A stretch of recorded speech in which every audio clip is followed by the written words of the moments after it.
dramatic changes have been taking place in my life. You've probably seen them. Those of you who have read my books, who know of my writing from back in the 70s when I wrote Erroneous Zones and Pulling Your Own Strings, and those books that really catapulted me into the public limelight. And I didn't really ask for that. I didn't even seek it out. It just was sort of something that came along, something that showed up.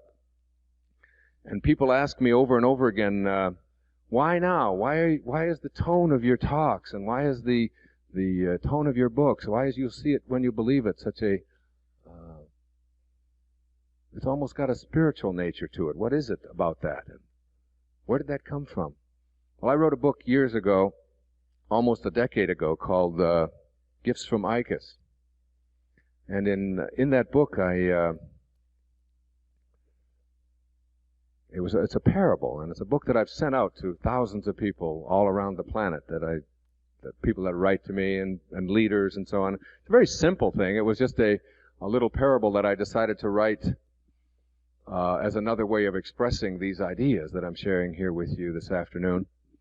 And the whole basis of it is very simple. A person lives on this planet, goes to another planet. That planet is Uranus.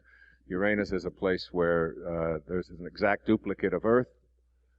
This Earthling, meets this woman on Uranus who is exactly the same as Earth. Everything is the same. The only difference he notices is that the people there are neurotic, just like they are here, but there they have to be. Anxiety really attacks. They have anxiety attacks, but it comes in over the mountains and it attacks. And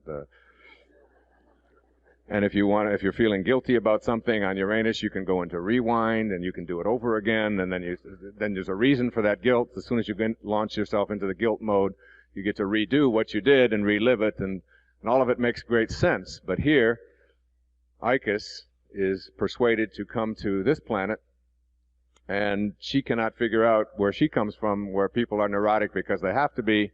Why in the world all of us are neurotic by choice? Why would we choose that?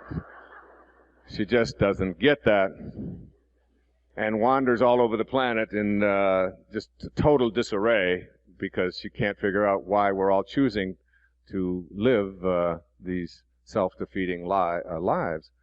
And then goes back to her planet of Uranus and gives us the great secrets of the universe. Well, originally, see, publishers don't have a great sense of humor. Originally, my title for this book, Honest, was, if you want to be happy, get your head out of Uranus, which I thought was I just thought that was a great title.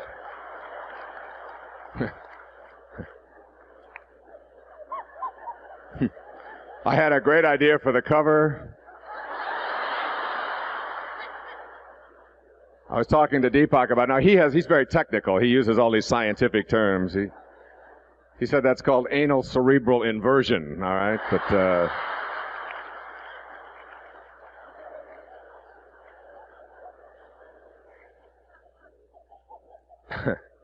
at any rate, we ended up calling it Gifts from Icus, and we're now working on some things to make it into a movie and things like that. Well, I happened to send this book to a woman in Maryland who was a professor at a university. She was on a mailing list, and I just sent it out because when you find yourself, you see, you get to a point in your life, and this is really what I want to share with you here this afternoon, is when you surrender. You literally surrender. You stop the agonizing and the fighting and the struggling and all of the wondering about what you're here for and what it's all about, and you find yourself, like, there's a gate down here at the end of the stage, and you find yourself sort of on this path, and as you travel along this path, you find yourself undergoing these shifts in your consciousness, and it's almost as if you're watching them take place without you even knowing why they're taking place. It's at that point that you come into contact with the idea that there's something more to who you are than just this physical form that you showed up in. And that is, I think of our physical bodies as a parenthesis in eternity. It opens at your conception, it closes at your death, and it's surrounded by eternity. And so you, in the moment of your conception, everything that you needed for this form that you're going to occupy for the time that you have here on this planet at this time was all handled for you in one deliciously, deliriously perfect, exquisite moment which nobody on the planet understands. It's a complete mystery what life is, where it was before, where it goes afterward, how does it work, like we have sort of a technology of higher consciousness, but in terms of understanding what it means, what life really means, it's just this mystery. So you get to a point where you surrender, where you're struggling and all of this, and you find yourself,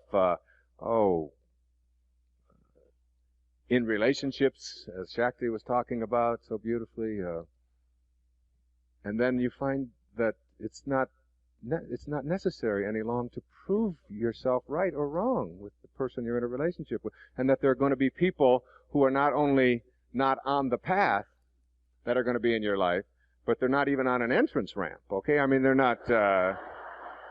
They're just not getting there, and you know that.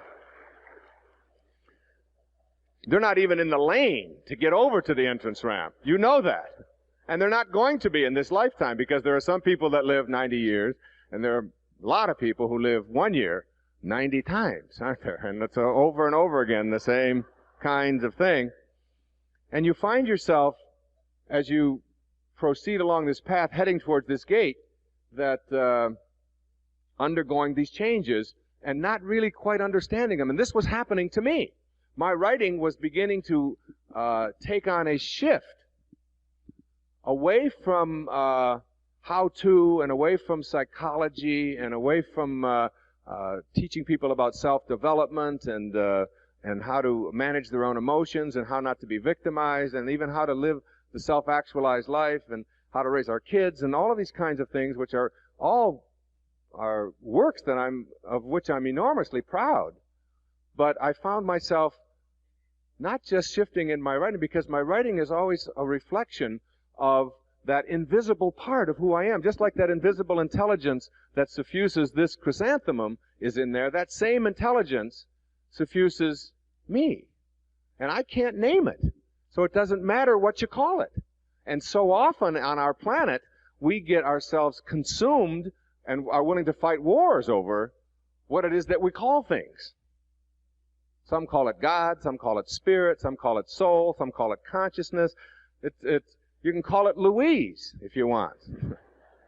It doesn't make any difference what you call it. It isn't what you call it. It is something else. It's like you can't drink the word water. You can't float a ship in the formula H2O. You can't do it. There's only one way to know water. And we have 1,110 names for this stuff on our planet. 1,100 names. Some call it aqua. Some call it vaser. Some call it, in Farsi, it's called Aap. That's free. No extra charge for that. Aap. But the only way to know it, that's water. And all the descriptors that you can have of it don't mean a thing. You can't get to know it through words. And the same thing is true of this invisible intelligence that suffuses your form. That you show up in this perfectly synchronized, exquisite form of yours. And boy, it was amazing. I was talking to one of the astronauts, Edgar Mitchell, who was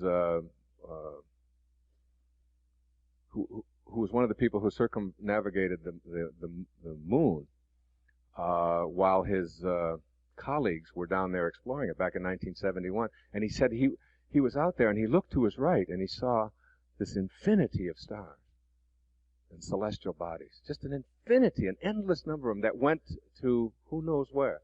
And he looked to his left and he could see this blue dot, this bright blue dot, which was Earth. And all of the problems and all the different, and all this stuff was all incorporated in this perfect little blue dot. And he said he had this thing came over him. It was like a peak experience, a magical moment.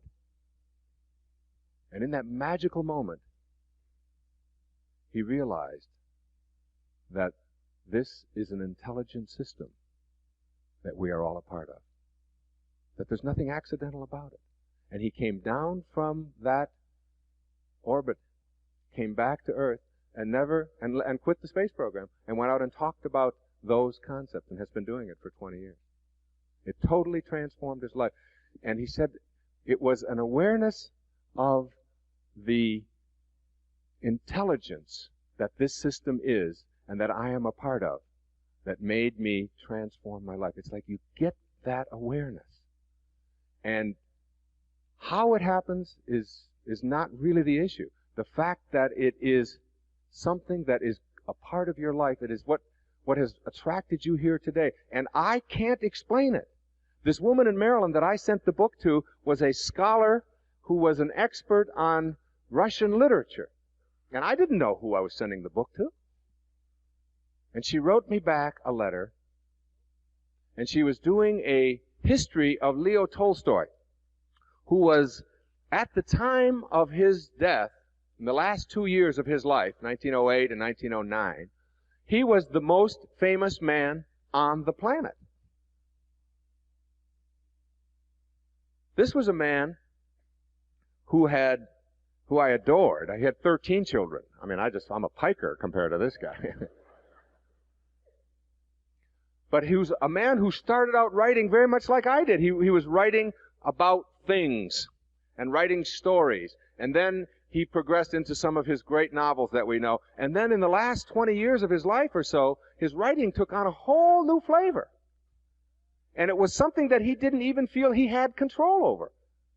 And suddenly he was writing about God and giving advice about becoming more spiritual beings. And he didn't even know what was happening to him. And Tolstoy was a man who everywhere he went the last 2 or 3 years of his life, he had a horde of reporters following him, writing down everything that he had to say. That's how revered this man was all over the planet.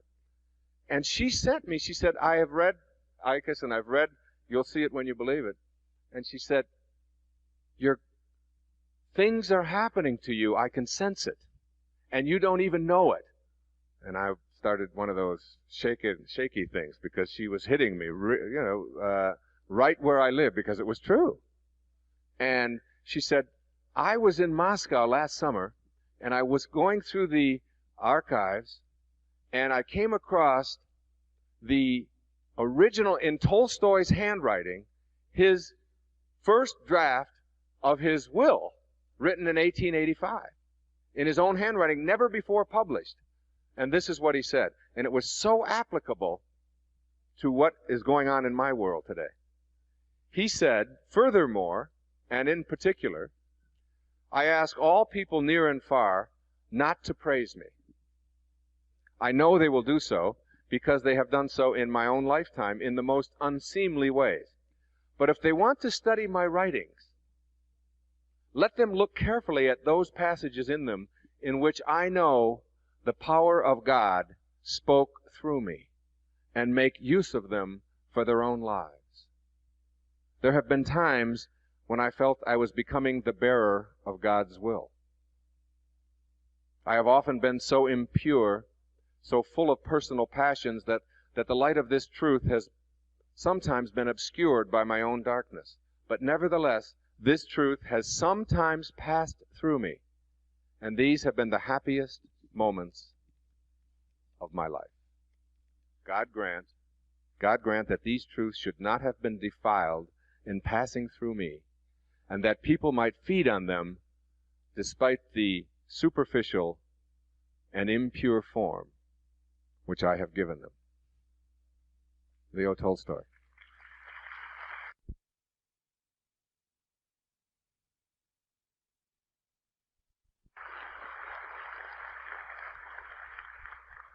And after reading that, I went to my car when I got home, and on the seat of my car, so help me, on the seat of my car was a little pink card that somebody, how they had gotten it on there, I don't know, because the car was locked. And sitting on the seat of my car was this little card with a quotation that said, I have been all things unholy. If God can work through me, He can work through anyone. And it was a quote from St. Francis of Assisi. And what I'm saying to you is that there are stages that we go through in our lives to get to the place of consciousness in which we can truly manifest miracles. I have been working for the last 6 months or the last year on a book that came from the biography of Harry Houdini, the great illusionist of the 1920s, who said that as he got along in his years, he, first of all, when he practiced magic, he had to use deception and chicanery and smoke and mirrors in order to trick the audience into believing this trick that he was performing on stage. He said, but as he got along and got really good at it and began to believe in himself and began to know and surrender to this invisible place within us, that he didn't have to resort to deception any longer. And there was an area of our lives that was unexplored that he called real magic. Which sounds like a paradox, doesn't it? If it's real, it can't be magic. If it's magic, it can't be real. And I thought, what a great title. And I was meditating on that, and it is going to be what I'm going to call my next book, Real Magic. Manifesting miracles in your lives. See, I am now at a place in my life where I know, I don't believe it, I don't think it, I know it, that whatever it is that would constitute a miracle for you that has ever been achieved by any other human being, and even if it hasn't, you are capable of manifesting in the material world that you find yourself. Whatever it is that you think of that would constitute miraculousness in your relationships, in your financial world, in your physical world, in your health, in anything that would fit that category of miracle. You have the capacity to create it. Now, once you know that, you begin to discover that there is an alignment that you have to make in your life. You see, there's two parts to being human. There's this form that we find ourselves in that was all handled in that split second. Like all of these hairs that are falling out was all handled in that second. It has it's like I held one up on the pillow the other morning to my wife. And this is not a new experience, all right? This has happened several thousand times. I said, honey, $1 million if you can answer this question. She said, what? I said, what held it in yesterday? Something did. It's like you get to this point in your life where you watch your form and you watch it on its way to closing parentheses. And it's like you get in back of it or in front of it or underneath it or around it or somewhere, and you sort of just watch it. And another wrinkle will appear, and another drooping will take place that you didn't want. My wife, who's in the audience today, who really deserves to be recognized, the mother of 7 children. Where are you, honey? Where are you? There she is. I got this. She came up with the greatest, because I always talk about where you are not your form. You're something other than your form. You have to be careful when you use this on your children. I use this on my 6-year-old daughter, Summer. And she was smart-mouthing one day and just talking a little bit fast, like 6-year-olds are prone to do. And I said, Summer, you don't talk like that to your mother. She said, that wasn't me. She had been at my talk the night before. I said, what do you mean it wasn't you? She said, that was my mouth, and I'm not my mouth. So you have to be careful. But my wife, God love her, gave the greatest line ever, because she, at 10 minutes before midnight in 1989, just as we were entering the 90s, she looked at me and she said, you know, in 10 minutes it'll be 1990. I said, yeah. She said, do you realize that for this entire decade, I was either pregnant or nursing every day? For an entire decade? She said, I know you tell me that I'm not my form, that I'm something invisible, but I just want you to know what has happened to my form in that decade. I said, what are you talking about? She said, well, in one decade, my form has gone from a 36C to a 32 long, and I didn't have anything to do with it.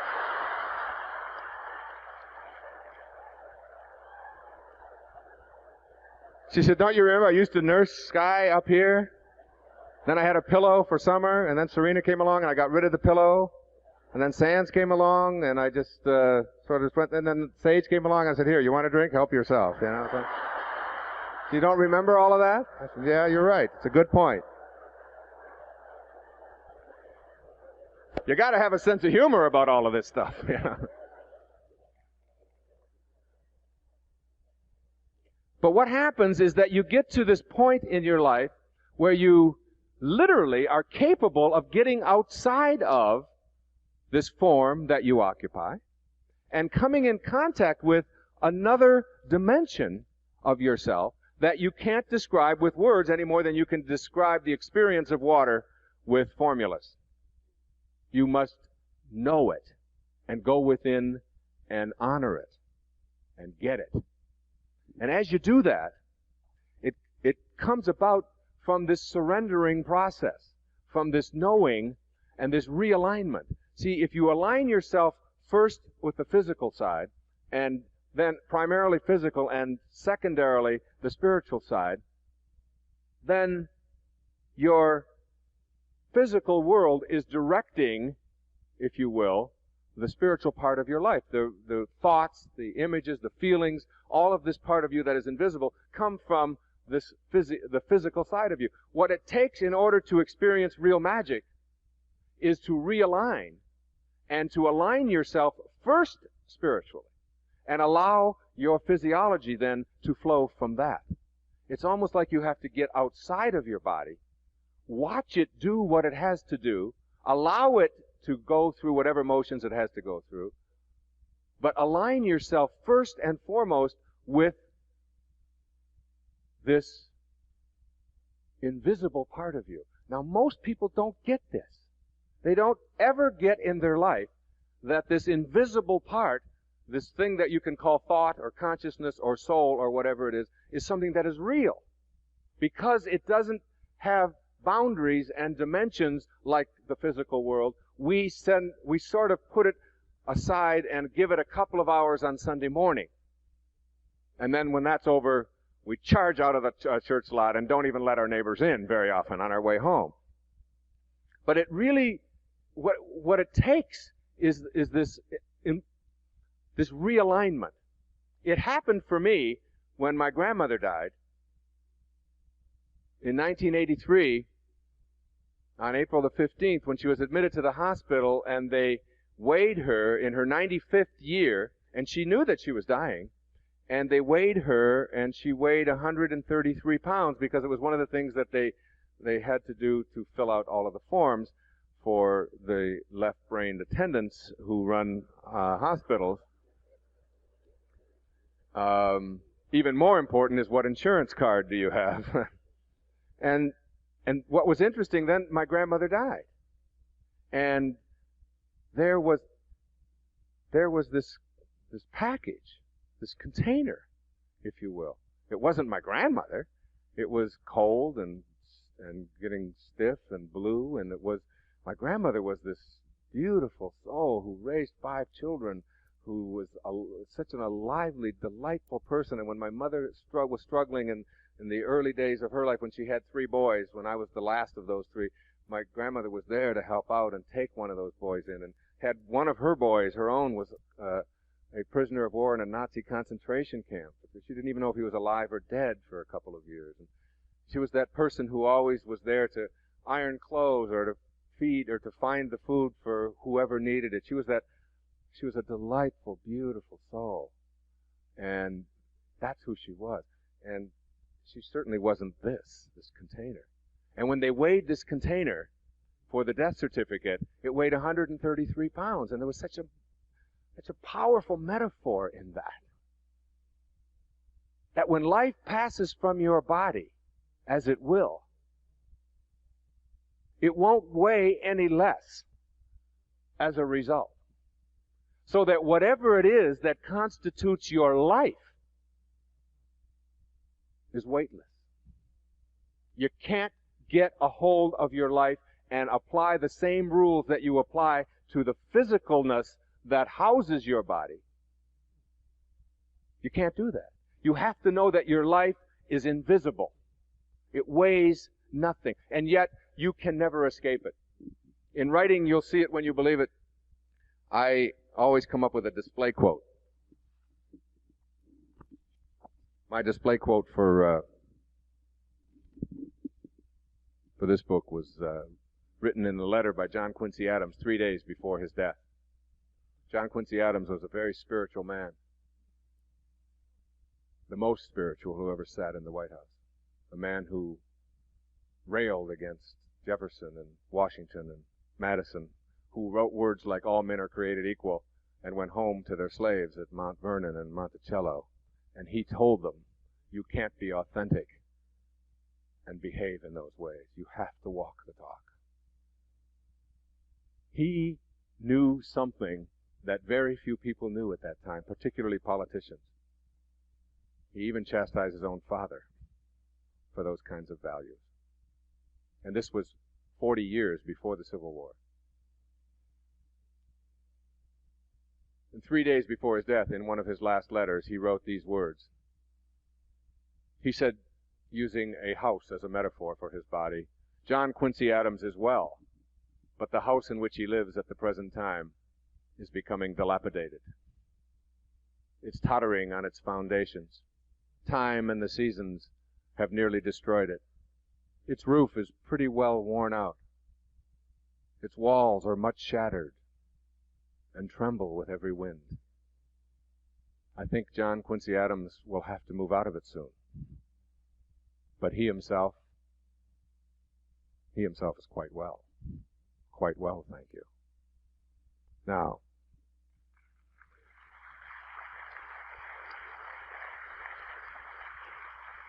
when you get that, you will have an understanding of what I'm just sort of scratching at here in the hour that I have with you. That you are not a human being having a spiritual experience at all, but that you're a spiritual being having a human experience. And the quality of that human experience is totally and completely and irrevocably tied to how you use that invisible part of your humanity. I said that we go through stages as we move towards awareness or awakening. At the bottom stage is what I call the enlightenment through suffering. And this is when things are happening to you, break up in a relationship, you're struggling, you might have a problem with a disease, someone might die, things go wrong, you get an audit, whatever it is that creates problems for you. And you're asking the question, why is this happening to me, God? And then you go through 5 years or 10 years and you look back on it and you realize exactly that you had to go through that and you created those characters that were in your life at that time, because just like when you go to sleep at night and have a dream, and all of the characters that you have in the dream are what you need for the dream. And who creates it but you? And if you need someone to be chasing you, and if you need someone to be miserable, and if you need someone to get mad, then you create all of those characters. But when you wake up, you don't look back and say, where was the gold I had in my dream, and where was my Maserati that I had? Because we all know that it's neurotic, no, it's psychotic to be attached to an illusion, don't we? We know that. And what is this but another 90-year or 100-year dream that we have? And what you have to learn to do is die while you're alive, if you will. That is, experience awakening from this dream, looking back on it and realizing you can't own anything. And that everything that you needed, you created. And you had to have it. And no matter how you judge it and how bad it may be and how much you convince yourself that other people are the ones who shouldn't have behaved the way they did, the fact is that they did. And you have something grand and glorious to learn from it. And then you get to the next stage of enlightenment, which is the stage of enlightenment through outcome, wherein at this time you know that there's a reason for things, and you know that while things are happening to you, there might be a reason for it, and you're asking yourself the question, what's in this for me? So instead of having your mind focused on how terrible it is and how awful it is focused on, there's a lesson here. I'm going to see if I can get that. In sales and in marketing and things like that, this is the time in your life when you're focused on your goals out there, and a lot of people will talk to you about those goals.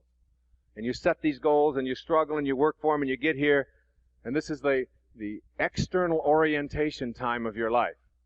The way of thinking in which other people's opinions and what I can get and what commissions I'm going to get and what quotas I'm going to get and what outcomes I'm going to have. And even in my relationships, you're asking, what's in this for me? What can I get out of it? And that's a stage that's a lot better than suffering, but it pales to the highest level, the place that we look to get to. And that is the level of enlightenment by discovering our purpose, by knowing that there are no accidents, that this indeed is a perfect universe, that we are all made up of subatomic particles, and those particles, as Deepak, I'm sure, talked about this morning, are all on purpose and all connected. And they don't behave at all like particles, not in cause and effect manner at all, but in fact, they're all connected. And you begin to discover that all of us are connected, that every human being you run into in your lifetime is someone that you share humanity with. And you begin to realize that that connection is invisible. The poets describe it so well. Yeats, in Sailing to Byzantium in 1928, wrote these words: "An aged man is but a paltry thing, a tattered coat upon a stick, unless soul clap its hands and sing, and louder sing, for every tatter in its mortal dress." Isn't that beautiful? An aged man is but a paltry thing. What we are is a tattered coat upon a stick. Unless soul, spirit, consciousness, mind, invisible intelligence, whatever you want to call that part of you that you can't define with boundaries and limits, clap its hands and sing, and louder sing, for every tatter, all of us, in its mortal dress. We're just dressed in mortal tatters. And once you get that, you begin to realize that there is a purpose for you being here. If you believe in the concept of eternity,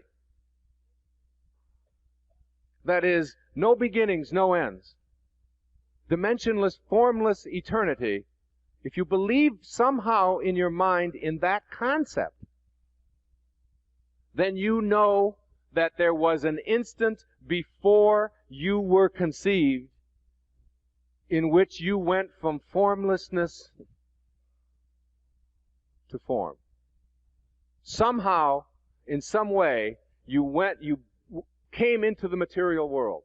Whether it's a mystery to you, whether you think you chose it or God did it for you, how it happened, however you choose to process that, it doesn't make any difference.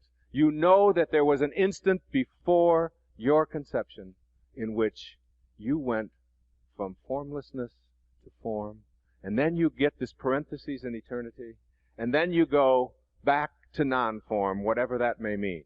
And the question to be asking isn't, how did it happen and who did it to me? But why in the world would I go from that blissful, perfect, dimensionless, no limit dimension to this? Why would I do that? Or why would God do it to me? Or why would Louise do it? Or whatever it is that you want to call it. And when you can answer that question, if you can't answer that question, this is why I'm closing today, to leave that with you.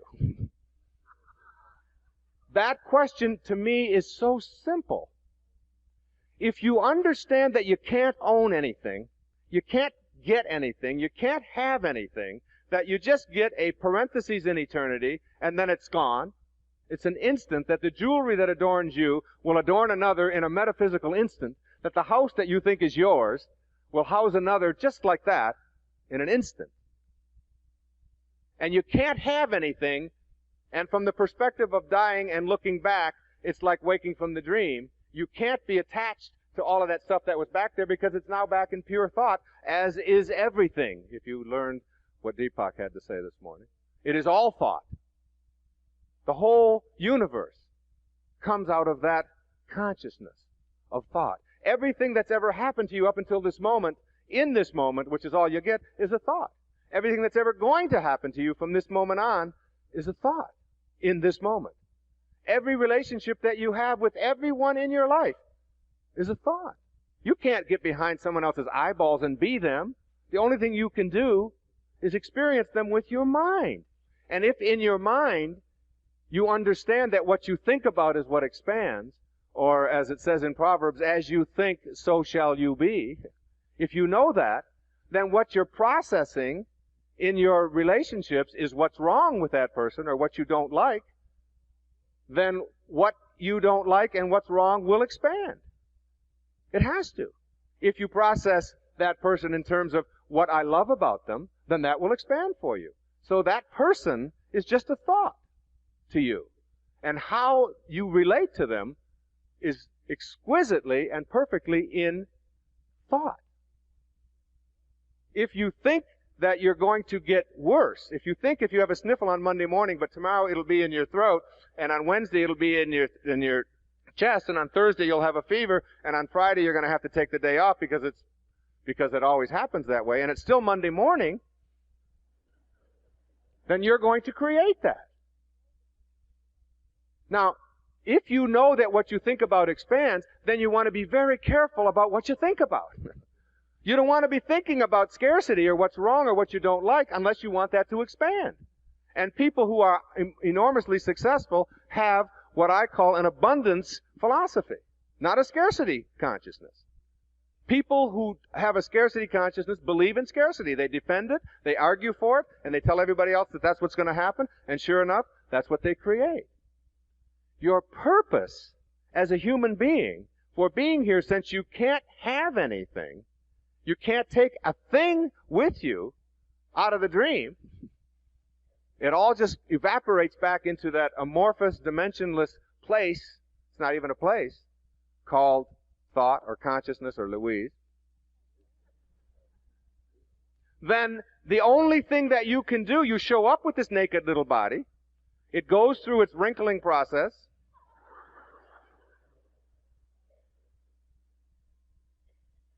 and then you leave in this wrinkled, naked body.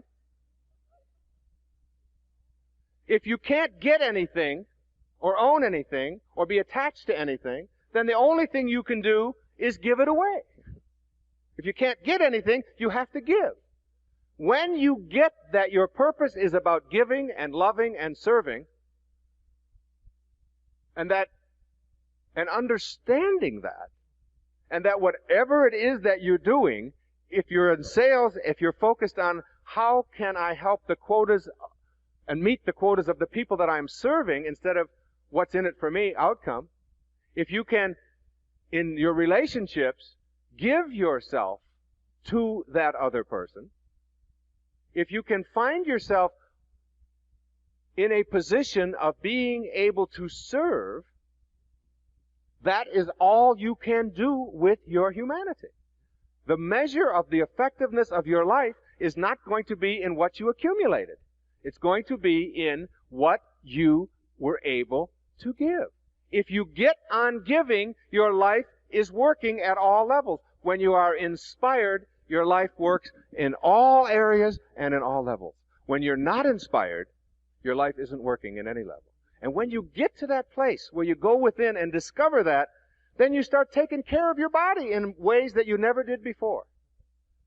Or as the Sufis say, if you don't have a temple in your heart, you'll never find your heart in a temple. It's really about going within, discovering this invisible dimension of yourself through meditation. I don't know how else to do it. And then surrendering, and then knowing and asking the question, how may I serve? And as long as you're about that, then you'll understand what Thoreau talked about when he went to Walden in his great definition of success. If you advance confidently in the direction of your own dreams, thoughts, and endeavor to live the life which you have imagined, thought, you will meet with a success unexpected in common hours. All that you sought and wanted before you got on the path and before you went through that gate will start arriving in your life, and you know what? You won't want it any longer. And you'll give it away. And the more of it that you'll give away, the more of it will keep coming back into you. And the more you hoard it and think, I can get a hold of this, this is mine, it's like trying to get a hold of a fistful of water. The tighter you grab, the less you get. But when you relax, put your hand in it, you can experience it all you want. It's about giving, serving, and loving. The scientists have such great difficulty in explaining this. But those poets can always do it best. Robert Frost said it this way: we all sit around in a ring and suppose, while the secret sits in the center and knows. What do you suppose the secret that sits in the center is? It's invisible. What you look at a vase and ask yourself, what makes a vase a vase? It's not the material. You hit the vase with a hammer and it's still material still there, you have no vase. What you need in order to have a vase is silent, empty, invisible space inside, surrounded by form. What makes this room a room? Not the material, not the walls, not the ceiling. The silent, empty, invisible space in here allows this room to be a room. Without it, we can't have a room, even though we can't get a hold of it and see it. In Zen, they say it's the space between the bars that holds the tiger. And it's the silence between the notes that makes the music. Not the note, but the silence between. And that's who you are. Silent, empty, invisible, exquisitely perfect, silent, empty space, surrounded by form temporarily. Make contact with that. Go in there and know that you're never alone, that you have loving guidance available in there, that there's a higher place in there for you, and surrender to it. Trust it. Just give it a shot. And you'll discover the great secret that Icus gave as she was going back after visiting our planet for a short time. That there is no way to happiness. Happiness is the way. Think on it. And God bless you. Thank you. Thank you.